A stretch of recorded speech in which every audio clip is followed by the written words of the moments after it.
يا موسى يا إبراهيم يا يحيى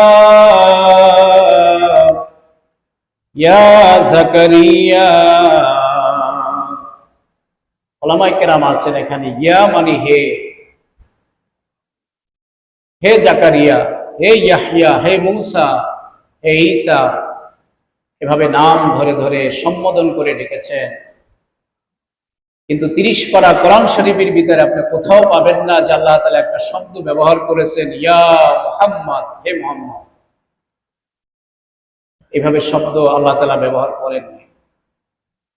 এ থেকে আমরা বুঝতে পারি যে আল্লাহ রাব্বুল আলামিন বিশ্ব নবীকে কতখানি মর্যাদা দিয়েছে। শুধু কি তাই, বিশ্বনবী সাল্লাল্লাহু আলাইহি ওয়াসাল্লামের মর্যাদার ব্যাপারে আল্লাহ রাব্বুল আলামিন কোরআনুল কারীমের মধ্যে একটি স্পেশাল সূরা নাজিল করেছেন, যেই সূরাটির নাম হলো সূরাতুল হুজুরাত। এই সূরাতুল হুজুরাত কেন নাজিল হলো? বিশ্বনবী সাল্লাল্লাহু আলাইহি ওয়াসাল্লাম মজলিসে বসা আছে, সাহাবায়ে কেরামও বসা আছে। সাহাবায়ে কেরামদের কথা উচ্চ স্বরে হচ্ছিল, তার চাইতে নবীর কথাটা একটু নিম্ন স্বরে হচ্ছিল। আল্লাহ তাআলা সাহাবায়ে কেরামদেরকে আদব শিক্ষা দেওয়ার জন্য জিবরাইল আলাইহিস সালাতু ওয়াস সালামকে নাজিল করে এই সূরার আয়াতগুলি নিয়ে পাঠালেন। খবরদার খবরদার, নবীজির কণ্ঠের চাইতে তোমাদের কণ্ঠ যেন উঁচু না হয়ে যায়। আবু বকর রাদিয়াল্লাহু তাআলা আনহু এই আয়াত নাজিল হওয়ার পরে এত আস্তে করে কথা বলতে থাকলেন যে আবু বকর রাদিয়াল্লাহু তাআলা আনহু কিছু বললেই তার মুখের কাছে কান আগায় দিতে হয় কথা শোনার জন্য, এছাড়া বোঝা যায় না। সাহাবীদের মধ্য থেকে একজন সাহাবী প্রশ্ন করলেন, হে আল্লাহর নবীর সাহাবী, এতদিন আপনি কথা বললে খুব স্পষ্ট বোঝা যেত, স্পষ্ট স্বরে বলতেন, কিন্তু সূরা হুজুরাতের আয়াত নাজিল হওয়ার পরে দেখি আপনি এত নিম্ন স্বরে কথা বলেন, আপনার মুখের কাছে কান না আগায় আমরা কিছুই বুঝতে পারি না। আবু বকর রাদিয়াল্লাহু তাআলা আনহু বললেন, শোনো সাহাবীরা, আল্লাহ তাআলা এমন এক ভয়ঙ্কর আয়াত নাজিল করেছেন, জানি না অনিচ্ছাকৃতভাবে আমাদের জীবনের সমস্ত আমলগুলি শেষ হয়ে যায় নাকি। সে আয়াতটি কি? আল্লাহ তাআলা জানাই দিয়েছেন, হে সাহাবীরা, তোমাদের কণ্ঠস্বর যদি নবীর কণ্ঠের চাইতে উঁচু হয়ে যায় তাহলে তাহবাতা আমালুকুম, জীবনের সমস্ত আমলকে আমি বরবাদ করে দিব। যদি এমনটা হয় যে তোমাদের কণ্ঠস্বর নবীর কণ্ঠের চাইতে উঁচু হয়ে গেছে, তাহলে তার শাস্তিটা কি শুনে রাখো। তার শাস্তি হলো জীবনে যা আমল করেছো সব বরবাদ করে দিবে। এমন সাহাবা কেরাম সম্পর্কে বলা হয়েছে, যেই সাহাবী সম্পর্কে নবী আমার বলেন, নবী আকরাম সাল্লাল্লাহু আলাইহি ওয়াসাল্লাম আয়েশা সিদ্দিকা রাদিয়াল্লাহু তাআলা আনহার সাথে এই যে জোনাকি রাত্রি আছে, এই জোনাকি রজনীতে পায়চারি করার জন্য, হাঁটার জন্য বাইরে বের হলেন। আয়েশা সিদ্দিকা রাদিয়াল্লাহু তাআলা আনহা নবী আকরাম সাল্লাল্লাহু আলাইহি ওয়াসাল্লামের সর্বকনিষ্ঠ এবং বয়সের দিক থেকে অল্প বয়সী স্ত্রী ছিলেন। আমরা জানি না, সবচেয়ে অল্প বয়সী নবী আমার, এমন বিশ্ব নবী কোন বয়সের মানুষদেরকে কিভাবে আনন্দ দিতে হয়, কোন বয়সের মানুষের সাথে কোন ভাষায় কথা বলতে হয়, আল্লাহ তাআলা আমাদের নবীকে সব শিখিয়েছিলেন। এজন্য বিশ্বনবী সাল্লাল্লাহু আলাইহি সাল্লাম জানেন, যেহেতু আয়েশা রাদিয়াল্লাহু তাআলা আনহার বয়স কম, এই কারণে সে অন্যদের থেকে একটু আনন্দ একটু নিজেদের থেকে একটু ঘোরাফেরা করাটা সে অন্যদের চাইতে একটু বেশি পছন্দ করবে, এটাই স্বাভাবিক।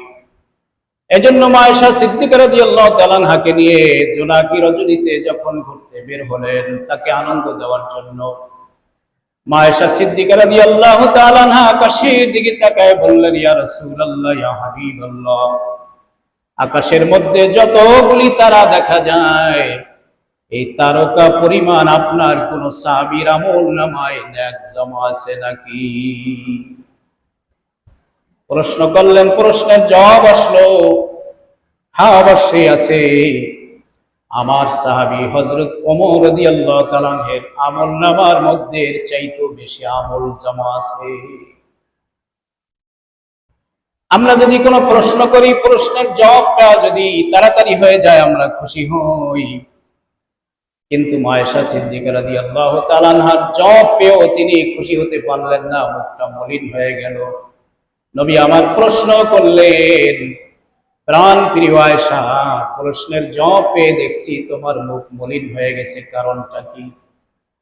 তিনি বললেন, ইয়া রাসূলুল্লাহ, প্রশ্ন করা দ্বারা আমার উদ্দেশ্য ছিল প্রশ্নের জবাবে যার নামটা আসবে সেই নামটা হবে আমার বাবা, কিন্তু আমার বাবার নাম না বলে আপনি অন্য সাহাবীদের নাম বলেছেন, এই কারণে আমি ব্যথিত হয়ে গেছি। তাহলে আমার আব্বা কি মানে নেকের দিক থেকে তার চাইতে নগণ্য? এমনটা তিনি ভাবতেছিলেন।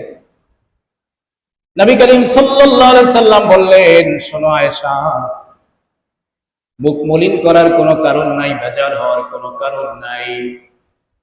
সারা জীবনের ওমর রাদিয়াল্লাহু তাআলা এর নেক যদি এক পাল্লায় রাখা হয় তাহলে হয়তো আকাশের তারকা সমতুল্য হবে।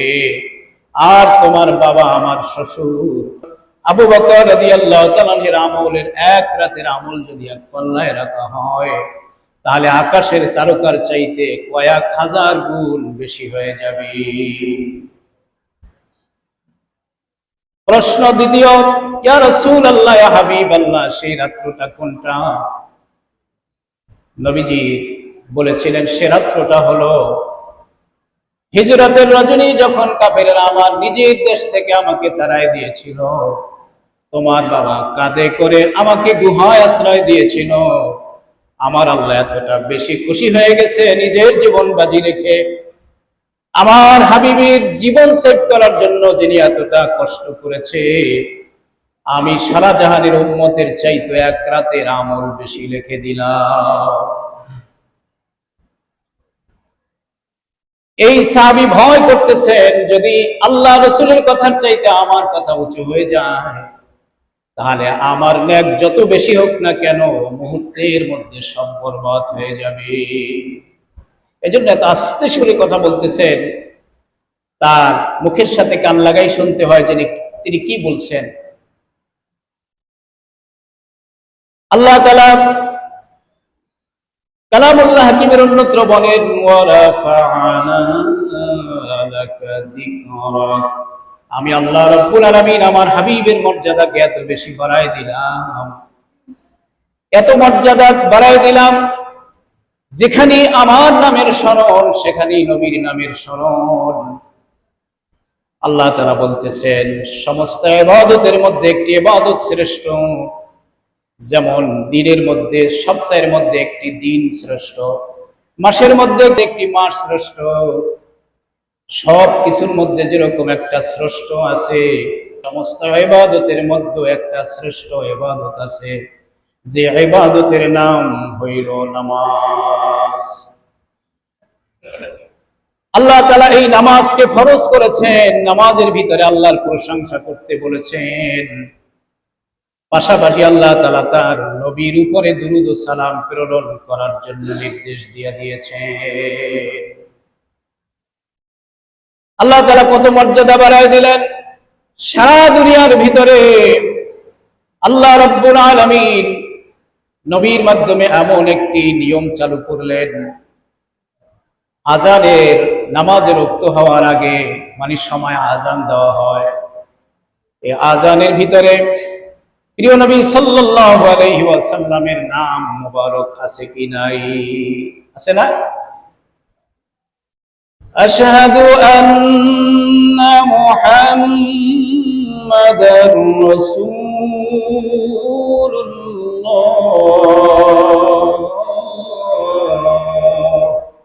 মধুর কণ্ঠে মুয়াজ্জিন সাহেব আযান দেন। আমার আল্লাহ এই বিশ্বটাকে এমন ভাবে সাজাইছেন, 24 ঘন্টা পৃথিবীর ভিতরে আযান চলতেই থাকে। আল্লাহ বলেন, আমার আল্লাহু আকবার, আল্লাহু আকবার এই নামের ঘোষণার পরে আশহাদু আল্লা ইলাহা ইল্লাল্লাহ, আল্লাহর কোনো শরীক নাই, এই ঘোষণা দেওয়ার পরে দ্বিতীয় স্টেপে যার নাম আসে তিনি হলেন বিশ্ব নবী, উম্মতের কান্ডারি, দয়ার নবীজি মুহাম্মদুর রাসূলুল্লাহ সাল্লাল্লাহু আলাইহি ওয়াসাল্লামের নাম। আল্লাহ তাআলা বলেন, আমার হাবিবকে আমি এমন মর্যাদা দিয়েছি, এক দেশের আযান শেষ হওয়ার সাথে সাথে আরেক দেশের আযান শুরু হয়, অন্য দেশের আযান শেষ হতে হতে না হতে আরেক দেশের আযান শুরু হয়ে যায়। এভাবে করে 24টা ঘন্টা মুয়াজ্জিন তার মুখ থেকে নবীজির নাম রাখতে পারে না, শুধু চলতেই থাকে। এমন ভাবে আল্লাহ তাআলা বিশ্বটাকে সাজিয়েছেন, নবীজির কথা এমন ভাবে আল্লাহর কাছে কবুল হয়ে যেত। নবীজি যখন হিজরত করে মদিনায় চলে গেলেন, আল্লাহ তাআলার হুকুমে তিনি বাইতুল মুকাদ্দাসের দিকে ফিরে 16 থেকে 17 মাস নামাজ আদায় করেছেন। এই 16 থেকে 17 মাস নামাজ আদায় করার পরে নবীজির মন চাইল, আহারে এই কিবলাটা যদি আমার দেশের কিবলা বাইতুল্লাহ হইতো তাহলে কত ভালো হইতো। নবী আমার মনে মনে এটা কল্পনা করতেছিলেন নামাজের ভিতরে থেকে। নামাজের ভিতরে থেকে আকাশের দিকে একটু তাকাইয়া মন চাইলো যে আল্লাহ এই কিবলাটা যদি বাইতুল্লাহর সেই কিবলা হইতো। আল্লাহ তাআলা সাথে সাথে আয়াত নাজিল করে দিলেন, কদ নারা তাকাল্লুবা ওয়াজহিকা ফিস সামা। হে নবী, আপনার মন যে চাইতেছে বাইতুল্লাহর কিবলাটা, মক্কা শরীফের কিবলা আপনার কিবলা হয়ে যাক, আপনার মনোবাসনা আমি বুঝতে পেরেছি। নামাজের মধ্যে থাকা অবস্থায় আপনি বাইতুল্লাহর দিকে মুখটাকে ঘুরাইয়া দেন। নবীজি জামাতে নামাজ আদায় করাইতেছিলেন, ইমাম সাহেব ঘুরে গেছে, সমস্ত মুসল্লিরাও ঘুরে গেছে। আল্লাহ তাআলা বললেন, যারা আপনার পিছনে আছে তারা তো দেখে দেখে সরাসরি এক্ষুনি আপনার পিছনে কিবলা পরিবর্তন করে ফেলেছে, কিন্তু সারা বিশ্ব তো জানে নাই। আপনি এটাকে জানায় দেন, যারা জানে নাই তাদেরকেও জানায় দেন, তারাও যেন আজকে থেকে কিবলা বাইতুল্লাহর দিকে তাদের নির্ধারিত করে নেয়। সুবহানাল্লাহ। কেমন নবী, শুধু মন থেকে চাইছিলেন, মুখ থেকে বলেন নাই, আল্লাহ তাআলা সঙ্গে সঙ্গে কবুল করে নিলেন। সুবহানাল্লাহ। সারা দুনিয়ার সমস্ত পয়গম্বরদেরকে আল্লাহ তাআলা কোন কোন পয়গম্বরদেরকে একটা এলাকার পয়গম্বর বানাইছিলেন, একটা দেশের পয়গম্বর বানাইছিলেন, একটা ভূখণ্ডের পয়গম্বর বানাইছিলেন। কিন্তু আল্লাহ তাআলা বলেন, জনাব রাসূলুল্লাহ সাল্লাল্লাহু আলাইহি ওয়াসাল্লামকে কোন এলাকা ভিত্তিক, কোন সামান্য আয়তন ভিত্তিক আমি তাকে পাঠাই নাই, আমি তাকে পাঠাইছি বিশ্ব নবী করে। সারা বিশ্বের ভিতরে যা কিছু আমি সৃষ্টি করেছি সব কিছুর নবী হলেন বিশ্ব নবী জনাবে রাসূলুল্লাহ সাল্লাল্লাহু আলাইহি ওয়াসাল্লাম। আমাদের নবী হলেন বিশ্ব নবী, তার নেতা, তোমার নেতা। এই পৃথিবীর ভিতরে নেতা বলতে যা কিছু বোঝায়, আমরা ধর্মীয় ভাবে কাউকে নেতা হিসাবে মানি না। একজনকে আমরা নেতা হিসাবে মানি, তিনি হলেন জনাবে রাসূলুল্লাহ সাল্লাল্লাহু আলাইহি ওয়াসাল্লাম। নেতা তো তাকেই মানব যিনি পৃথিবীর সমস্ত কাজের সমাধা দিতে পারবে, আর কবরে যাওয়ার পরে যিনি জাহান্নাম থেকে মুক্তি দিতে পারবে, যিনি সুপারিশ করে আমাদেরকে পৌঁছে রাত পার করতে পারবে। নেতা মানলে তো এমন ব্যক্তিকে নেতা মানা উচিত, ঠিক কিনা বলে?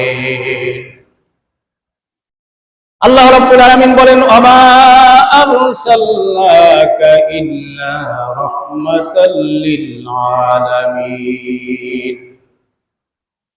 আমরা সূরা ফাতিহার ভিতরে বলি, আলহামদুলিল্লাহি রাব্বিল আলামিন। সমস্ত প্রশংসা বিশ্ব জগতের প্রতিপালকের জন্য। এখানে উলামায়ে কেরাম আছেন, আলম হলো এক বচন আর আলামিন হলো বহু বচন। আল্লাহ তাআলা এই পৃথিবীকে সৃষ্টি করেছেন, এটা একটা আলম। পানির মধ্যে একটা জগৎ আছে, এটা একটা আলম। জঙ্গলের মধ্যে একটি জগৎ আছে, এটা একটা আলম। আসমানের উপর একটি জগৎ আছে, এটা একটি আলম। মাটির নিচে জগৎ আছে, এটা একটি আলম। সমস্ত জগৎকে সমষ্টিগতভাবে তা বোঝায়, তার সমষ্টিগত যোগফলের নাম হলো আলামিন। এজন্য আমরা সূরাতুল ফাতিহার ভিতরে বলি আলহামদুলিল্লাহি রাব্বিল আলামিন। সমস্ত প্রশংসা বিশ্ব জগতের প্রতিপালকের জন্য। আমার আল্লাহ হলেন রব সমস্ত জগতের। আমার আল্লাহ বলতেছেন আমি সব সৃষ্টি করেছি, আমি যা কিছু সৃষ্টি করেছি সব কিছুর জন্য রহমত যিনি, তিনি হলেন রাহমাতাল লিল আলামিন, জনাবে রাসূলুল্লাহ সাল্লাল্লাহু আলাইহি ওয়াসাল্লাম। একজন হলেন রব্বুল আলামিন, আরেকজন হলেন রাহমাতাল লিল আলামিন। এক দোস্তের নাম হলো রব্বুল আলামিন, আর এক দোস্তের নাম হলো রাহমাতাল লিল আলামিন। আল্লাহ তাআলা কত সুন্দর মিল রেখেছেন। আমরা যে কালেমায়ে তাইয়্যিবা পড়ি লা ইলাহা ইল্লাল্লাহ মুহাম্মাদুর রাসূলুল্লাহ, কখনো কি লক্ষ্য করে দেখেছেন এই কালেমার ভিতরে ২৪টা অক্ষর আছে? লা ইলাহা ইল্লাল্লাহ এতটুকু শুধু আল্লাহর নাম, বাকি অংশটা মুহাম্মাদুর রাসূলুল্লাহ। এইটা মুহাম্মাদুর রাসূলুল্লাহ সাল্লাল্লাহু আলাইহি ওয়াসাল্লামের নাম। আল্লাহর নাম লা ইলাহা ইল্লাল্লাহ লিখতে 12টি অক্ষর, আর বিশ্ব নবীর মুহাম্মাদুর রাসূলুল্লাহ লিখতে 12টি অক্ষর। কত সুন্দর ভাবে মিলাইলেন। এরপরে আপনি দেখেন কালেমায়ে তাইয়্যিবা লা ইলাহা ইল্লাল্লাহ মুহাম্মাদুর রাসূলুল্লাহ লিখতে 24টা অক্ষর। দিন রাত আপনি যেভাবে আপনি অঙ্ক মিলান না কেন, দিন রাত মিলাইয়া 24টা ঘন্টা। গরমের সিজনে দিন বড় হয়ে যায়, রাত্র ছোট হয়ে যায়। শীতের সিজনে রাত্র বড় হয়ে যায়, দিন ছোট হয়ে যায়। তাই বলে দিন আর রাত্রের সমষ্টিগত যোগফল 24-এর বেশি কম হয় না, 24ই থাকে। আল্লাহ তাআলা কত সুন্দর ভাবে বুঝালেন, হে দুনিয়ার মানুষ বুঝো, আমি আল্লাহ রাব্বুল আলামিন লা ইলাহা ইল্লাল্লাহ মুহাম্মাদুর রাসূলুল্লাহ 24টা অক্ষর আর দিন রাত 24টা ঘন্টা দিয়ে বানাইলাম। এর মানে হলো আমি যা কিছু সৃষ্টি করেছি আমি সৃষ্টি করেছি, আর যা কিছু সৃষ্টি করেছি আমার হাবিবের মহব্বতে সৃষ্টি করেছি। আল্লাহ তাআলার হাবিব কেমন রহমত ছিলেন? শুধু মানুষের জন্য রহমত তিনি ছিলেন না, একটা উটের জন্য তিনি রহমত ছিলেন। হাদিস শরীফে এসেছে নবীজি যখন রাস্তা দিয়ে হাঁটে, একটা উট এত ক্লান্ত, সমস্ত শরীরের গোশতগুলি হাড়ের সাথে মিশে গেছে, কঙ্কাল হয়ে গেছে। এই উটটা নবীজির পাশে এসে চোখের পানি ছেড়ে দিয়েছে, আর কিছু বলতে পারে নাই। নবীজি উটের মালিককে ডাকলেন, উটের মালিককে বললেন এই উট কার? সে বলছে আমার। উট যদি তোমার হয় কেন তুমি এই উটের প্রতি যত্ন নাও না? উট তো উটের বাসায় আমার কাছে অভিযোগ করেছে, ইয়া রাসূলুল্লাহ আমার মালিক আমার প্রতি সঠিকভাবে যত্ন নেয় না, এটা আপনি একটু বলে দিবেন যাতে করে আমার প্রতি ভালো করে যত্ন নেওয়া হয়। যখনই নবীজি বলে দিয়েছেন তারপর থেকে ঠিক মতো তাকে পানি খাওয়ানো হয়, খাবার দেওয়া হয়, যত্ন নেওয়া হয়। বোঝা গেল নবী আমার শুধু মানুষের জন্য রহমত স্বরূপ নয়, পশুদের মধ্যে একটা উটের জন্য তিনি রহমত স্বরূপ। জনৈক সাহাবী শখের বশবর্তী পাখির বাসার থেকে একটা পাখির ছানা নিয়ে আসলে নবীজি তাকে ডাকলেন, এই পাখির ছানা তুমি কোথা থেকে নিয়ে আসছো, কেন নিয়ে আসছো? বলে আমি একটু শখের বশবর্তী এটাকে পালবো খাঁচার মধ্যে রেখে। নবীজি বললেন বেশ ভালো কথা, একটু ভাবো তোমার কোনো সন্তানকে যদি কেউ নিয়ে লালন পালন করার জন্য তোমার কাছ থেকে নিয়ে যায়, মায়ের কাছ থেকে নিয়ে যায়, তাহলে মায়ের মনটা কেমন লাগবে, তোমার মনটা কেমন লাগবে? নবীজির কথা যেহেতু কথায় দিলের ভিতরে এত হিট করেছে, সঙ্গে সঙ্গে চোখের পানি ছেড়ে দিয়েছে আর বলছে, ইয়া রাসূলুল্লাহ, আমি বুঝতে পেরেছি জীবনে এই কাজ আর করব না, এক্ষুনি পাখির ছানাকে তার বাসায় পৌঁছে দিয়ে আসবো। শুধু কি তাই, একজন সাহাবী গাছের একটি পাতা ছিঁড়েছে, নবীজি তাকে কিছু না বলে তার চুল ধরে টান দিলেন। তিনি উফ শব্দ করলেন। বললেন, কেন তুমি উফ করেছ? বললেন, প্রিয় নবীজি, আপনি চুল ধরে টান দিয়েছেন বলে ব্যথা পেয়েছি আর উফ শব্দ করেছি। নবীজি বললেন, তোমার চুল ধরে টান দিলে তোমার শরীরে যেরকম ব্যথা আসে, অযথা কোনো গাছ থেকে পাতা ছিঁড়লে গাছের মধ্যে ওরকম ব্যথা আসে। ততক্ষণাৎ থেকে কোনো মানুষ আর গাছের পাতা অযথা ছেড়ে না। বোঝা গেল নবী আমার মানুষের জন্য রহমত, গাছের জন্য রহমত, পশুদের জন্য রহমত, সমস্ত কিছুর জন্য রহমত। আল্লাহ তাআলা বলেন, আমি বিশেষভাবে নবীকে কেন পাঠাইছি, আমার মূল আলোচনা এটা। শুধু পাখির কথা বলে, উটের কথা বলে এখান থেকে চলে যাব, আপনারাও শুনে চলে গেলেন। আসলে তো এটা উদ্দেশ্য না। উদ্দেশ্য হলো বিশ্ব নবী কেন দুনিয়াতে আসলেন, নবী আমার কেন দুনিয়াতে আসলেন, আল্লাহ তাআলা সে কথাও বলে দিয়েছেন। হুয়াল্লাযী আরসালা রাসূলাহু বিল হুদা ওয়া দীনিল হক লিইয়ুযহিরাহু আলাদ দীনি কুল্লিহি ওয়া কাফা বিল্লাহি শাহীদা। আল্লাহ তাআলা বলেন, আমি আমার নবীকে জন্য পাঠিয়েছি। দুনিয়ার ভিতরে হাজারো ধর্ম আছে, সমস্ত ধর্মের উপরে যাতে দ্বীন ইসলামকে তিনি বিজয় করে দিতে পারেন, এই কারণে আমি বিশ্ব নবীকে দুনিয়াতে পাঠাইছি। এখন কোনো কিছু বিজয় অর্জন করতে হলে সর্বপ্রথম যেটা পরিবর্তন করতে হবে, একটা জাতিকে পরিবর্তন করতে হলে রাস্তাঘাট, পুল, ব্রিজ পাকা করলে চলবে না, শুধু টিউবওয়েল বসাইলে চলবে না, শুধু রাস্তাঘাট উন্নয়ন করলে চলবে না। সবার আগে যে বিষয়টা উন্নয়ন করতে হবে সেটা হলো মানুষের চরিত্র পরিবর্তন করতে হবে। নবী আমার দায়িত্ব পাওয়ার পরে তিনি রাস্তাঘাট, পুল, ব্রিজ, কালভার্ট কিছু পাকা করে নাই, মানুষের দিলটাকে পাকা করেছেন, মানুষের চরিত্রটাকে পরিবর্তন করেছেন। মানুষকে পরিবর্তন করার জন্য 4টা মিশনে তিনি কাজ করেছেন। এই 4টা মিশন বলি আমি আমার আলোচনা শেষ করব। 4টা মিশনের 1 নম্বর মিশন হলো দাওয়াত। 4টা মিশন আপনারা মনে রাখবেন। 1 নম্বর মিশন কি? দাওয়াত। নবী আমার নবুয়তি পাওয়ার পরে তিনি দাওয়াত দিতে থাকলেন, কুলু লা ইলাহা ইল্লাল্লাহু তুফলিহুন। হে মানুষ সাধারণ, তোমরা পড়ো লা ইলাহা ইল্লাল্লাহ, তাহলেই তোমরা কামিয়াব হয়ে যাবে। এই কথা বলতে গিয়ে কত অত্যাচারে হতে হয়েছে, সে কথা বলতে গেলে অনেক সময় গড়িয়ে যাবে, আমি সেদিকে যাব না। মানুষদেরকে যখন দাওয়াত দিয়েছে, যাদের কপালে হেদায়েত লেখা আছে, হযরত আলী রাদিয়াল্লাহু তাআলা আনহুর মতো অল্প বয়সী যুবক মুসলমান হয়ে গেল, হাজার হাজার যুবক মুসলমান হয়ে গেল।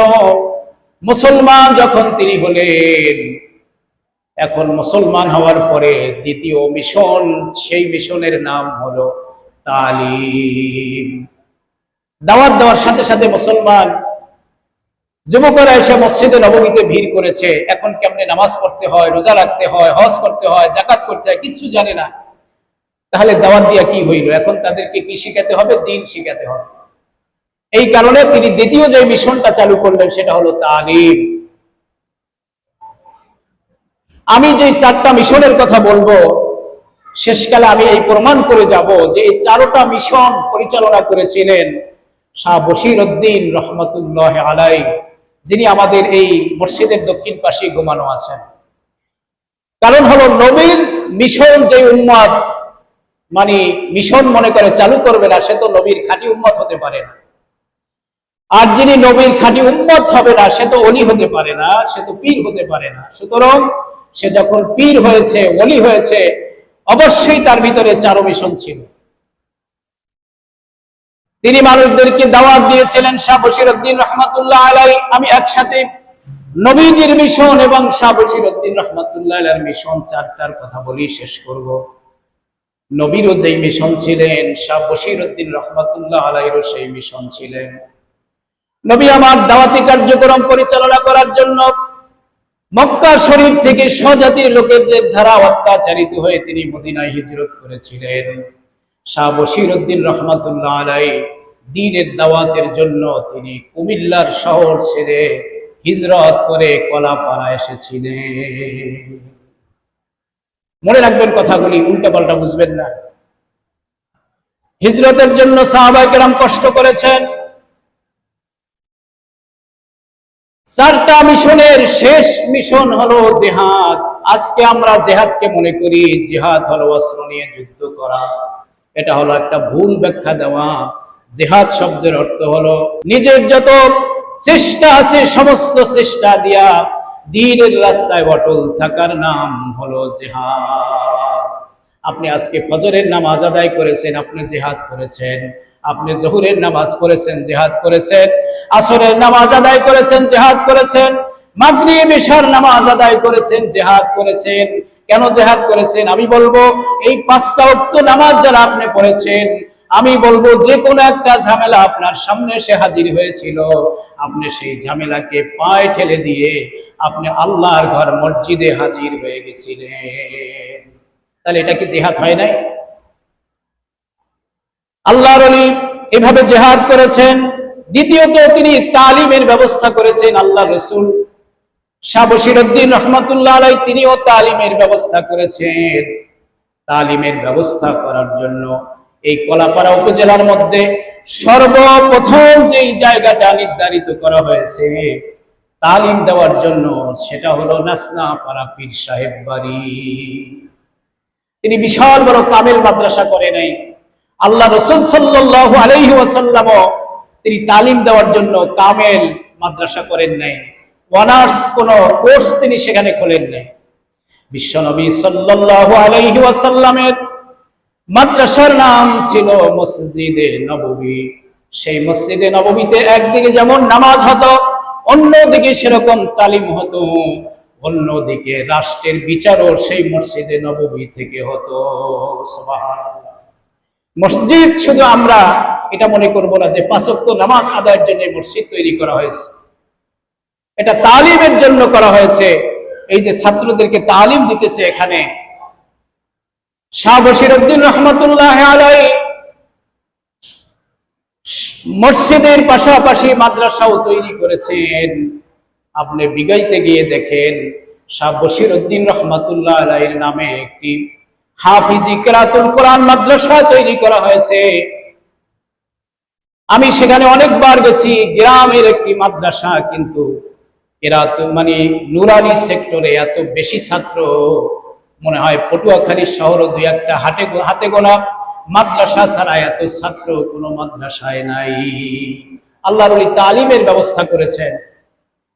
এজন্য তালিম আল্লাহ তাআলা বলেছেন, জনাবে ইব্রাহিম আলাইহিস সালাতু ওয়াস সালাম আল্লাহর কাছে দোয়া করেছেন, রব্বুল আলামিন আমি তোমার কাছে একজন সন্তান চাই, যেই সন্তানের কাজ হবে কি রব্বানা ওয়াবআস ফীহিম রাসূলাম মিনহুম ইয়াতলু আলাইহিম আয়াতিকা ওয়া ইউআল্লিমুহুমুল কিতাবা ওয়াল হিকমা ওয়া ইউযাক্কিহিম। হযরত ইব্রাহিম আলাইহিস সালাতু ওয়াস সালাম আল্লাহর কাছে সন্তান চাইলেন, রব্বুল আলামিন আমাকে এমন একজন সন্তান দান করেন যে সন্তান মানুষদেরকে কোরআন তেলাওয়াত করে করে শুনাইবে। কোরআন তেলাওয়াত ভালো লাগে আপনাদের? আমরা সারা বিশ্বের ভিতরে পটুয়াখালী জেলা ফার্স্ট। এই নগদে ৩৩৩টি রাষ্ট্রের ভিতরে একটি প্রতিযোগিতা হয়েছে। সেখানে কাবা শরীফের ইমাম সাহেব হুজুর ছিলেন, বড় বড় ইসলামিক স্কলাররা ছিলেন। ৩৩৩টি রাষ্ট্রকে পিছনে ফেলে যিনি ফার্স্ট হয়েছেন হাফেজ নুরউদ্দিন জাকারিয়া, যার বাড়ি আমাদের এই পটুয়াখালী বাউফলে। আমরা একবার বলি আলহামদুলিল্লাহ। সারা বিশ্বকে পরাজয় বরণ করিয়ে যিনি ফার্স্ট পুরস্কার এনেছেন তিনি হলেন আমাদের সেই বাউফলের পটুয়াখালীর ছেলে। আমরা জোরে বলি আলহামদুলিল্লাহ। তালিম, এটাও তো তালিমের বরকতে হয়েছে। উনি কি তালিম ছাড়া এই ফার্স্ট পুরস্কার পাইছে? পাই নাই। ইব্রাহিম আলাইহিস সালাতু ওয়াস সালাম বলেন, এমন সন্তান আপনি আমাকে দান করেন যিনি মানুষদেরকে কোরআন তেলাওয়াত করে শোনাইবে, এরপর মানুষদেরকে হিকমত শিখাইবে, আর কি করবে? ওয়ায়ুযাক্কিহিম, তালিম দেওয়ার পরে তাদেরকে তাজকিয়া শিখাবে। যেহেতু পীরের দরবার, আমি সে সম্পর্কে কিছু কথা বলবো। তাজকিয়া, আল্লাহ তাআলা নবীকে পাঠাইছেন তালিম দেওয়ার জন্য। শুধু তালিম নয়, কোন তালিম? যে তালিমের মধ্যে তাজকিয়া আছে। যে তালিমের মধ্যে তাজকিয়া নাই সেই তালিম দেওয়ার জন্য নবী দুনিয়াতে আসে নাই। কথাটা ভালো করে বুঝবেন। দুনিয়ার সব কিছু শিক্ষা, অনেক শিক্ষা আছে, শিক্ষা করতে করতে শেষ পর্যন্ত গেছে 5 ওয়াক্ত নামাজই আদায় করে না, দাঁড়াইয়া প্রস্রাব করে, মা বাবাকে জিজ্ঞাসা করে না, আল্লাহ এবং তার রসুলকে চিনে না। সেদিন এক লোক বক্তৃতা দিতেছে, আমাদের নবীর নাম কি যেন আর বলতে পারে না। আচ্ছা, নবীর নাম যে বলতে পারে না সে কি শিক্ষিত হইতে পারে? সে যত বড় শিক্ষিত হোক, যে ইউনিভার্সিটি থেকে পাশ করুক, আমাদের নবী মুহাম্মদুর রাসূলুল্লাহ ছোট্ট বাচ্চাকে জিজ্ঞাসা করলেও সে পারে। এইটা যে পারে না সে কি শিক্ষিত লোক হইতে পারে? বলেন, কোনোদিনও হতে পারে না। মানে ওই শিক্ষাটা এমন ভাবে শিক্ষা দেওয়া হয়েছে, নবীর নাম ওখানে শেখানো হয় নাই, বারবার উচ্চারণ করা হয় নাই, বারবার তালিম দেওয়া হয় নাই, এই জন্যই এটা মুখে তাড়াতাড়ি আসে না। আর এই ছাত্রদেরকে আপনি জিজ্ঞাসা করবেন, দেখবেন দুনিয়ার অনেক কিছু হয়তো জানবে না, কিন্তু এই ইসলামী ভাবধারায় যত জ্ঞানের বিষয় আছে টাস টাস করে বলে দিতে পারবে। এটা হলো তাজকিয়ার এলেম। তাজকিয়ার এলেম এমন, তাজকিয়া ছাড়া আপনি যত আমল করেন, যত যা কিছু করেন, আজকে যে আমরা ঈদে মিলাদুন নবী করতে আসছি, সিরাতুন নবী করতে আসছি, এটার ভিতরেও যদি তাজকিয়া না থাকে তাহলে এক টুকরা নেকও আমাদের আমল নামায় হবে না। কেন হবে না? তাজকিয়া অর্থ হচ্ছে দিলকে পরিশুদ্ধ করা। যেমন আপনার জামা কাপড় যখন ময়লা পড়ে যায় আপনি এটাকে পরিষ্কার করেন, সাবান সোটা দিয়া ধুইয়া পরিষ্কার করেন, ঠিক আপনার কলব পরিষ্কার করবেন, এই পরিষ্কারের নাম হলো তাজকিয়া। আত্মাকে পবিত্র করার নাম হলো তাজকিয়া। এই তাজকিয়া কেন প্রয়োজন? দেখেন, আপনি এখানে ওলামায়ে কেরামদেরকে দাওয়াত দিয়েছেন, হাজার হাজার টাকা খরচা করে খাবারের জন্য ব্যবস্থা করেছেন, রাত 10টা ওভার হয়ে যাচ্ছে, বসে আছেন, এত কষ্ট করতেছেন, এত অর্থ করি খরচা করলেন, কিন্তু আমি বলবো তাজকিয়া যদি না হয় তাহলে এই বিশাল বড় আয়োজন থেকে আপনি একটা নেকও পাবেন না। সেটা কি? বুখারী শরীফের হাদিস লেখার সময় আল্লামা বুখারী রাহমাতুল্লাহ আলাইহি সর্বপ্রথম তিনি আলোচনা করতেছেন বাবুল ওহী সম্পর্কে, যে ওহী কেমনে নাজিল হইল, জিবরাইল আলাইহিস সালাতু ওয়াস সালাম নবীর কাছে কেমনে আসলো, ওহীগুলি কেমনে নবীর উপরে নাজিল হইল। ওহী নাজিল হওয়ার অনেক ঘটনা আছে। ঘুমের মধ্যে ওহী নাজিল হইতো, বিভিন্ন কায়দায় ওহী নাজিল হইতো, বেশির সংখ্যা ওহী নাজিল হয়েছে হযরতে জিবরাইল আলাইহিস সালাতু ওয়াস সালামের মাধ্যমে। এই কথাগুলি আল্লামা বুখারী রাহমাতুল্লাহ আলাইহি তার বাবের ভিতরে লিখবেন। এর মধ্যে সব হাদিসগুলি থাকার কথা ছিল, ওহী কেমনে নাজিল হয়েছে এই সম্পর্কিত। কিন্তু সর্বপ্রথম তিনি যে হাদিসটা নিলেন সেই হাদিসটা হলো ইন্নামাল আমালু বিন্নিয়াত, সমস্ত কাজের ফলাফল নিয়তের উপরে নির্ভরশীল। কি এর মধ্যে কোনো ওহীর কথা আছে? সমস্ত কাজের ফল নিয়তের উপরে নির্ভরশীল, এর মধ্যে কোনো ওহীর কথা আছে? আমি আপনাকে হুজুরকে জিজ্ঞাসা করলাম, হুজুর দুপুরে ভাত খাইছেন কিনতে? কলা ভরা যাইতেছে কি? তাহলে আমার প্রশ্নের জবাব আসলো। আল্লামা বুখারী রাহমাতুল্লাহ আলাইহি আলোচনা করতেছেন ওহী সম্পর্কে, অথচ তিনি বলতেছেন সমস্ত কাজের ফলাফল আসবে নিয়তের উপরে। ওলামায়ে কেরাম তাকে জিজ্ঞাসা করেছেন, হুজুর কিছুই বুঝতে পারলাম না, আপনি বাব দিলেন, অধ্যায় দিলেন, এই অধ্যায় আলোচনা করা হবে, যত আলোচনা করা হবে সব হলো ওহী সম্পর্কে, মানে ওহী কেমনে নাজিল হয়েছে, কিন্তু সর্বপ্রথম যে হাদিসটা নিয়ে আসলেন সেটাই ওহীর কোনো কথা নাই, ন্যায় সম্পর্কে। আল্লামা বুখারী রাহমাতুল্লাহি আলাইহি বললেন, শোনো, আমি ওহী সম্পর্কে আলোচনা করব, এই কথা ঠিক আছে, কিন্তু মানুষের ন্যায় যদি ঠিক না হয় তাহলে হাদিস হাজার হাজার যদি মুখস্থ করে এ দিয়ে আখেরাতে কোনো ফায়দা হবে না। এজন্য সর্বপ্রথম মানুষকে ন্যায়কে ঠিক করতে হবে। তাই বলেছিলাম এখানে মিলাদুন নবী করলাম, মানুষ আমাদেরকে ভালো বলবে। পীর সাহেব বাড়ির বিশাল বড় আয়োজনে মিলাদুন নবী হয়েছে, এমন একটা খেয়াল যদি আয়োজকদের দিলের ভিতরে 1 সেকেন্ডের জন্য জায়গা পায় তাহলে সমস্ত আমলগুলি এই মুহূর্তে বরবাদ হয়ে যাবে। তাহলে তাজকিয়া দরকার আছে কি নাই বলেন? এই তাজকিয়াই আপনার দিলকে শুদ্ধ করে দিবে, নিয়তটাকে পরিশুদ্ধ করে দিবে, এছাড়া আর কোনো রাস্তা নাই। আপনি যত দিন শিখেন, যত ইলম শিখেন, তাজকিয়া হবে না, আপনার সব বরবাদ হয়ে যাবে। এজন্য আল্লাহর ওলিরা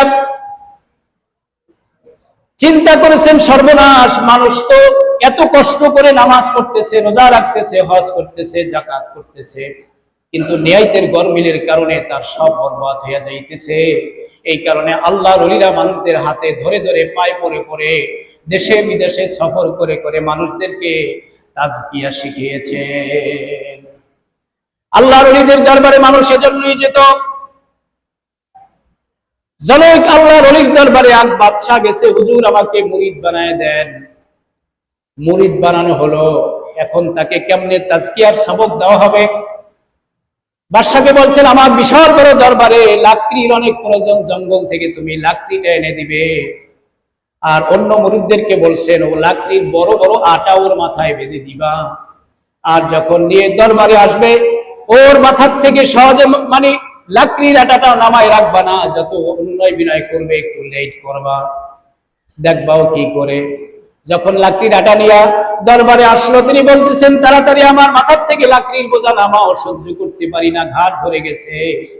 তারপরও তারা তাদের কাজ করতেছে। তিনি চিল্লায় বলতেছেন, আমার আগের দিন যদি থাকতো তোদেরকে পিটাইয়া চামড়া উঠাইয়া দিতাম, কেমনে দেরি করো, এই লাকড়ির বোঝা নিয়ে দাঁড়ায় রয়েছে, কেউ লক্ষ্য করো না? আল্লাহর ওলির পাশে দাঁড়াইয়া মিসকি মিসকি হাসতেছে আর বলতেছে, দেখো এখনো পর্যন্ত তার তাজকিয়া হয় নাই। অনেকদিন পরে কয়েকজন মুরিদেরা গিয়া বলতেছেন যে আসলে হুজুর এইবার তার তাজকিয়া হয়ে গেছে। হুজুর শেষবারের পরীক্ষা দেওয়ার জন্য বললেন, আমার দরবারের পায়খানার ময়লাগুলি তাকে বলো সাফ করে এই নদীতে ফেলায় দিতে। যাওয়ার সময়, রাস্তা দিয়ে যাওয়ার সময় পাশের থেকে ছোট্ট লাঠি দিয়া মাটির কলসি ভেঙে দিবে। এরপরে আমি দেখবো যে তার তাজকিয়া হয়েছে কিনা। রাস্তা দিয়ে যাওয়ার সময় মাটির কলসির মধ্যে যখন ময়লা নিয়ে যাওয়া শুরু করছে, পাশ থেকে যখন ছোট্ট লাঠি দিয়া বাড়ি মেরে দিল, ময়লাগুলি তার সমস্ত শরীর ছেয়ে গেল। পাশের লোকটাকে পিঠের মধ্যে মোছা দিয়া বলতেছে, ভাই আমার এই ময়লাগুলি নিয়ে রাস্তার ঢাল দিয়ে যাওয়ার কথা ছিল, আমি উপর দিয়ে গেছি, তোমার গায়ে বেজেছে, পড়ে গেছে, আমি তো ময়লা যুক্ত হয়েছি, কাজটা আমার, সেজন্য আমার কোনো দুঃখ নাই, তোমার গায়ে জেলে গেছে, এজন্য পায়ে ধরে ক্ষমা চাই, তুমি আমাকে মাফ করিয়া দাও। আল্লাহর ওলি বলেছেন, এবার তাজকিয়া হয়েছে। আজকে আমরা নামাজ পড়ি, রোজা রাখি, সব কিছু করি, এবার নিজের দিলকে প্রশ্ন করেন কতটুকু তাজকিয়া আমার হয়েছে। আর আগের সময় আমি কতটুকু ধৈর্য ধারণ করতে পারি। এখন কেউ আমরা এটার পরীক্ষা দিতে পারবো না। এখন সবাই বলবো আমরা আগের সময় ধৈর্য ধরতে পারি, কিন্তু রাত যখন উঠবে তখন দেখা যায় কতটুকু ধৈর্যশীল আমি। আল্লাহর ওলিদের হাতে হাত দিয়া যারা তাজকিয়ার পুরোপুরি আত্মশুদ্ধির সন্ধান পেয়েছে, তাদের অবস্থা তো এমন, তাদের অবস্থা হলো একটা মৃত্যু লাশের মতো।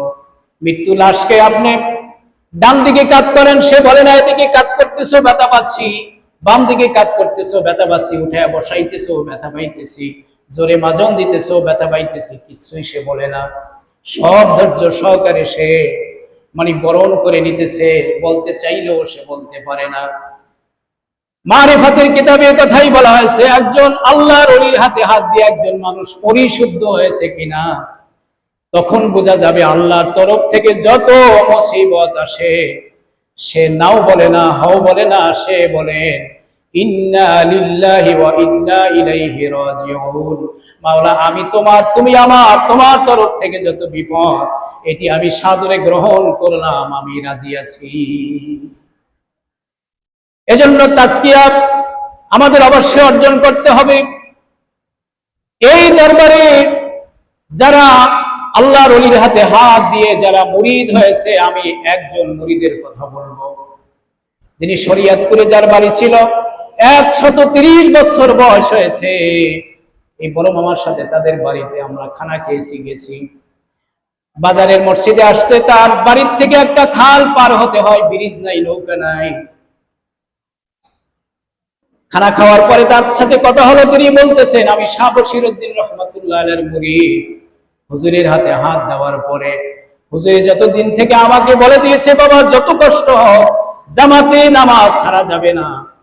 আজকে আমার জীবনের শেষ দিন পর্যন্ত আমি নিয়াত করেছি, লাশ হওয়ার আগ পর্যন্ত আমি মসজিদে নামাজ জামাতে পড়ব। উক্ত হলে তার একজন ছেলে আছে মাস্টার সাহেব, উনি এই খালটাকে পার করে দেন। খালের এপার হুল চেহার থাকে, ওই হুল চেহার ঘুরাইয়া ঘুরাইয়া তিনি মসজিদে গিয়ে হাজির হন। সুবহানাল্লাহ। আর একজন মুরিদের কথা বলি, শরীয়তপুরের বড় নদী, এই নদীর পাশে তাকে দাফন করার আগে তাকে জিজ্ঞাসা করা হয়েছে যে হুজুর, আপনি ইন্তেকাল করলে অবশ্যই তো আপনাকে দাফন দেওয়া লাগবে, তাহলে আপনার জায়গাটা কোন জায়গায় হবে? তিনি বলেছেন আমি দেখেছি কলাপাড়া শাহ বশিরউদ্দিন রহমাতুল্লাহ আলাইহি মসজিদের দক্ষিণ পাশে ঘুমায়। আমি তার এই নিয়মটাকে চালু করার জন্য আমিও মসজিদের দক্ষিণ পাশে ঘুমাবো। ছেলেরা বলতেছে আব্বাজি, মসজিদের দক্ষিণ পাশে তো বিশাল বড় সাগরের মতো নদী, পদ্মা নদীর একটা শাখা, এখানে প্রতিনিয়ত মানুষের ঘর বাড়ি সব নিয়ে যাচ্ছে নদীতে। আপনাকে দাফন করে সকালে দাফন দিলে বিকালে আপনার কবর পাবো না। বলছে আমি যদি শাহ বশিরউদ্দিন রহমাতুল্লাহ আলাইহির সত্যিকারের মুরিদ হয়ে থাকি, আমার কবর নিয়ে চিন্তা করো না, আমার কবরের হেফাজত আল্লাহ তাআলা করবে। কেমন আত্মবিশ্বাস! তাকে দাফন করে দেওয়া হলো। দাফন করে দেওয়ার পরে দেখা গেল সেই নদী আস্তে আস্তে করে ভরা শুরু করে দিয়েছে। ভরতে ভরতে কবরের জায়গা থেকে এত বেশি দূরে চলে গিয়েছে নদীর মধ্যে, মনে হয় যেন এত বেশি দূরে গিয়েছে। আমরা সচক্ষে দেখলাম একটা মানুষ এক জিরানে যত দূর দৌড়াইয়া না যেতে পারে তার চাইতে বেশি জায়গা আল্লাহ তাআলা ভরাইয়া দিয়েছে। প্রিয় ভাইরা, এটা হলো তাজকিয়ার গুণ। আপনার দিলটা যখন পরিশুদ্ধ হয়ে যাবে তখন আপনার দ্বারা এই পৃথিবীতে সবকিছু সম্ভব। আল্লাহ তাআলা নাপাক দিলের কথা কবুল করেন না, তার কথা শোনেন না। আল্লাহ তাআলা বলতেছেন আমি পবিত্র, পবিত্র ছাড়া কোনো জিনিস আমার কাছে আলাওযোগ্য নয়। জবান যার পবিত্র, তার জবান থেকে যেটা বের হয়ে যাবে আমি আল্লাহ তাআলা তাৎক্ষণিকভাবে সেটাকে কবুল করে নিব। যার দিল নাই সে হলো পশুর সমান, দেখতে শুনতে জনতায় ক্ষমতায় সব দিক থেকে সে পারফেক্ট হতে পারে। আমাদের ভাষায় সে বড় কামিয়াব হয়ে গেছে, সাকসেস হয়ে গেছে। আর আমার আল্লাহ বলতেছে যার তাজকিয়া হয় নাই ও সব কিছু পাইয়াও পশুর চাইতে বড় হইতে পারে নাই। আল্লাহ তাআলা বলতেছেন ওয়ালাকাদ জারা'না লিজাহান্নামা কাসীরাম মিনাল জিন্নি ওয়াল ইনস লাহুম কুলুবুন লা ইয়াফকাহুনা বিহা ওয়া লাহুম আযানুন লা ইয়াসমাউনা বিহা ওয়া লাহুম আ'য়ুনুন লা ইউবসিরুনা বিহা উলাইকা কাল আনআমি বাল হুম আদাল। যার কলবটা অপরিষ্কার, যার কলবটা পরিশুদ্ধ হয় নাই, ওই মানুষটার কান থাকার পরেও সে শোনে না, চোখ থাকার পরেও সে দেখে না, মগজ থাকার পরেও সে মগজ দিয়া চিন্তা ফিকির করে না। এই মানুষগুলি কাল আনআম, পশুর মতো, আলহুম আদল। না, আমি যে পশু বলতেছিলাম এটা বড় ছোট হয়ে গেছে, ওরা পশুর চাইতেও খারাপ। পশুর চাইতে খারাপ যাদের দিল পরিষ্কার নয়। আল্লাহ তাআলা সূরাতুশ শামস ৯টা কসম দিয়ে বলছেন, ওয়াশ-শামসি ওয়া দুহাহা ওয়াল কমারি ইযা তালাহা ওয়ান নাহারি ইযা জাল্লাহা ওয়াল লাইলি ইযা ইয়াগশাহা ওয়াস সামাই ওয়া মা বানাহা ওয়াল আরদি ওয়া মা তাহাহা ওয়া নাফসিন ওয়া মা সাওয়াহা ফাআলহামাহা ফুজুরাহা ওয়া তাকওয়াহা। এই ৯টা বিষয়ের কসম বলতে গেলে তো ৯ ঘন্টা যাবে। শেষে আল্লাহ তাআলা বলতেছেন, ক্বাদ আফলাহা মান যাক্কাহা। ৯টা বিষয় কসম দিয়ে আমি প্রভু বললাম, যে ব্যক্তি নিজের আত্মাকে পরিশুদ্ধ করলো সে কামিয়াব হয়ে গেল। আল্লাহ তাআলা অন্যত্র বলেছেন, আমার জান্নাতে আসতে হলে যেই গুণে গুণান্বিত হতে হবে সেটা হলো তার কলবটাকে পরিশুদ্ধ করতে হবে। এজন্য কলবকে পরিশুদ্ধ করতে হবে। এই কলবকে পরিশুদ্ধ করার জন্যই আসলে তালিমের পর তাজকিয়ার কথা বলা হয়েছে। এই যে ছোট্ট ছেলেদেরকে দেখবেন, এই হাফেজ সাহেবেরা সবক নেওয়ার পরে, সবক নেওয়ার পরে, আম্মুক্তা নেওয়ার পরে, এরপরে সাবিনা শোনার পরে যখন একটু সময় পায় দেখবেন মাদ্রাসার মধ্যে এসে সবাইকে গোল দিয়ে বসাইয়া তরবিয়াত দিতেছেন। এই তরবিয়াতের মধ্যে কি বলতেছেন? খানা খাওয়ার আদব শিখাইতেছেন, মুরব্বীদের সাথে দেখা হইলে কি আদব শিখাইতেছেন, কবরস্থানে গেলে কি আদব শিখাইতেছেন, নবীজির সম্মান শিখাইতেছেন। সব কিছু শিখাইয়া যখন এদেরকে মাদ্রাসা থেকে ছেড়ে দিবে, ওরা যখন মাদ্রাসা থেকে যে রাস্তা দিয়ে হেঁটে যাবে, আপনি ওদের দিকে তাকাইলে মনে হবে একটা মানুষ যায় না, একটা জিন্দা কোরআন হেঁটে যাচ্ছে। এদেরকে তাজকিয়া শিখাচ্ছে। এজন্য দেখবেন ওরা ওস্তাদদের সাথে দেখা হইলেই সালাম দেয়, ওস্তাদের খাবার পানিটা আগায় দেয়, ওস্তাদের উজুর পানিটা আগায় দেয়, ওস্তাদের টয়লেটের টিস্যুটা আগায় দেয়, ওস্তাদের বিছানাটা বিছায় দেয়। অনেক গার্জিয়ানেরা বলেন, এইটা কেন করবে? আমার ছেলে বড় আদরের, ওস্তাদ জি আপনার কাছে ভর্তি করলাম, কোনো কাজের দিয়া করাইবেন না, বিছানা ঠিক করাইবেন না, ওজুর পানি আনবেন না, কিছু করাইবেন না, আমি খুব সুখে রাখছি ওরে, সুখে সুখে ওরে আলেম বানায় দিবেন। আপনারা বাদশাহ আলমগীর রহমতুল্লাহ আলাইহির কথা শুনেছেন। বাদশাহ আলমগীর রহমতুল্লাহ আলাইহি যখন রাস্তা দিয়ে হাঁটছেন, দেখলেন তার বাচ্চা ওস্তাদের পায়ের মধ্যে, মানে ওস্তাদের ওযু করায় দিতেছে।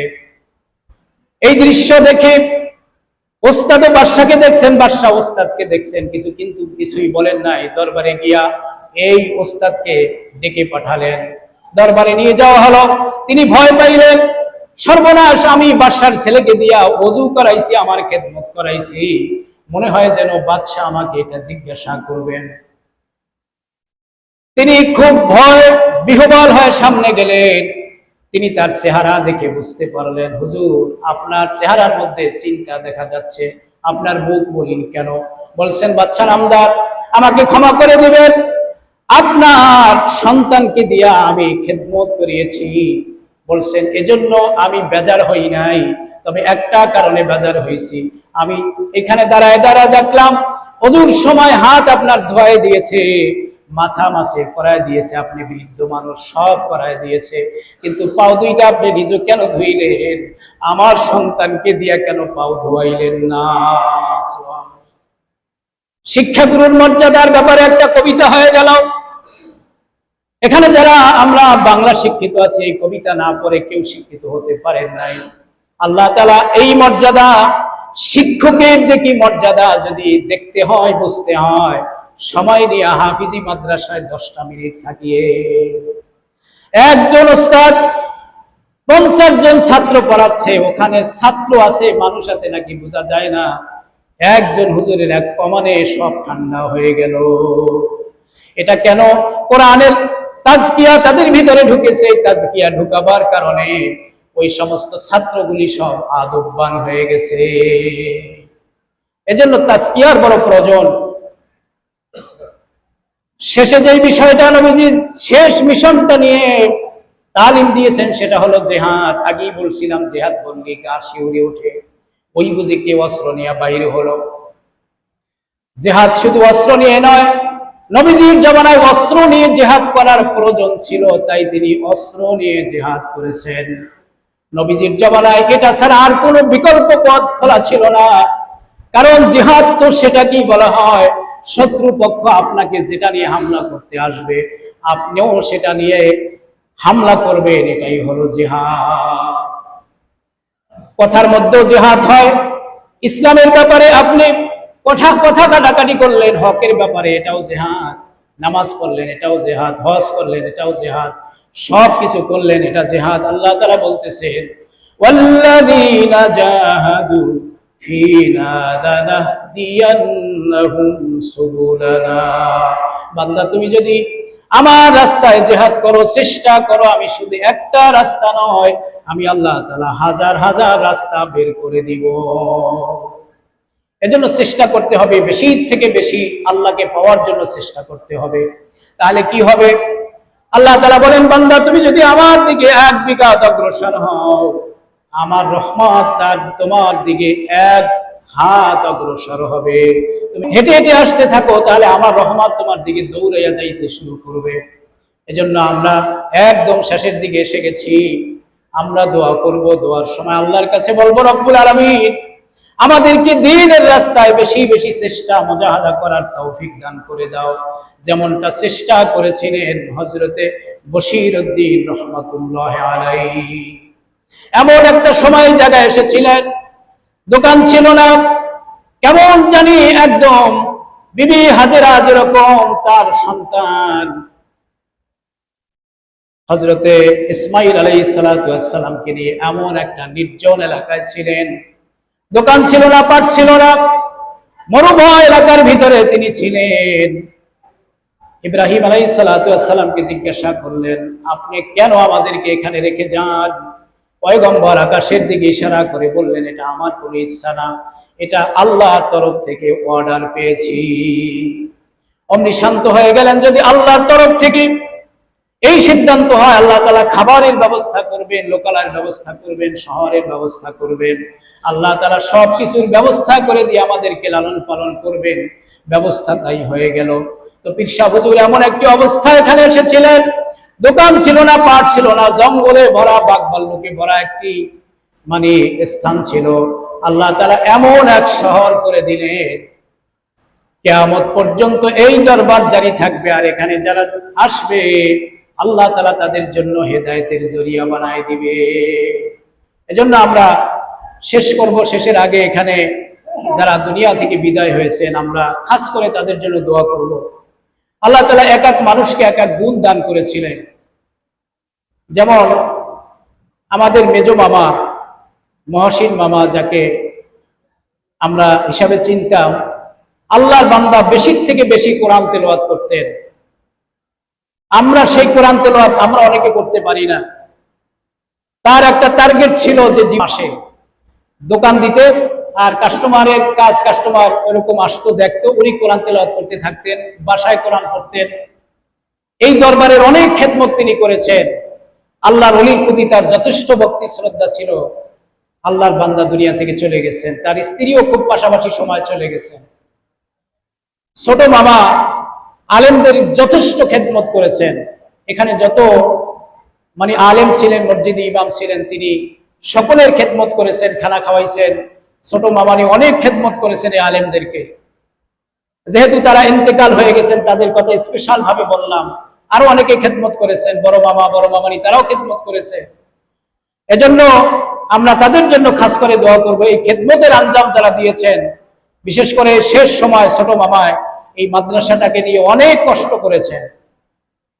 স্বপ্ন ছিল মাদ্রাসাটাকে কিভাবে জাগাবেন, সবার সম্মিলিত চেষ্টাই এই মাদ্রাসা প্রতিষ্ঠিত হয়েছেন। তিনি যেহেতু কাছে ছিলেন, কাছে যিনি থাকেন তার একটু বেশি জ্বালা সহ্য করতে হয়। বোর্ডিং এ খানা নাই, খানাটা তো দূর থেকে আনা সম্ভব না, বাড়ি থেকে আনতে হয়েছে। কোনো আসবাবপত্রের সমস্যা হয়েছে, দূরে কখন যাবে, কাছের মানুষকে তো বেশি জ্বালাতন করতে হয়েছে। সেটাকে তিনি জ্বালাতন মনে করে নাই, তিনি স্বেচ্ছায় খেদমত করেছেন। আল্লাহ তাআলা এই খেদমতের আঞ্জাম যারা দিয়েছেন, আমরা আজকে সবার জন্য দোয়া করব। এই মসজিদের একজন মুসল্লি ছিল ইসহাক চাচা, অত্যন্ত একজন সহজ সরল মানুষ ছিলেন ইসহাক হাওলাদার, আমরা তার জন্য দোয়া করব। একদম সরল সোজা মানুষ, আমরা মানুষ হিসাবে সবাইকে মূল্যায়ন করি। এই কবরস্থানে ঘুমিয়ে আছে, আমাকে খুব মহব্বত করতো মজিবার ভাই। নামাজ রোজা বুঝতেও না আর করতেও না, আল্লাহ তারা জিজ্ঞাসা করবে না। এমন সহজ সরল মানুষ ছিলেন, এই কবরে ঘুমিয়ে আছে।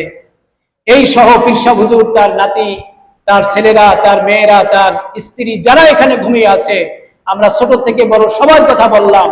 আমরা সবার জন্য দোয়া করব, আল্লাহ যেন তাদেরকে জান্নাতের উচ্চ আলা মাকাম দান করেন এবং তাদের উসিলে আমাদেরকেও মাফ করেন।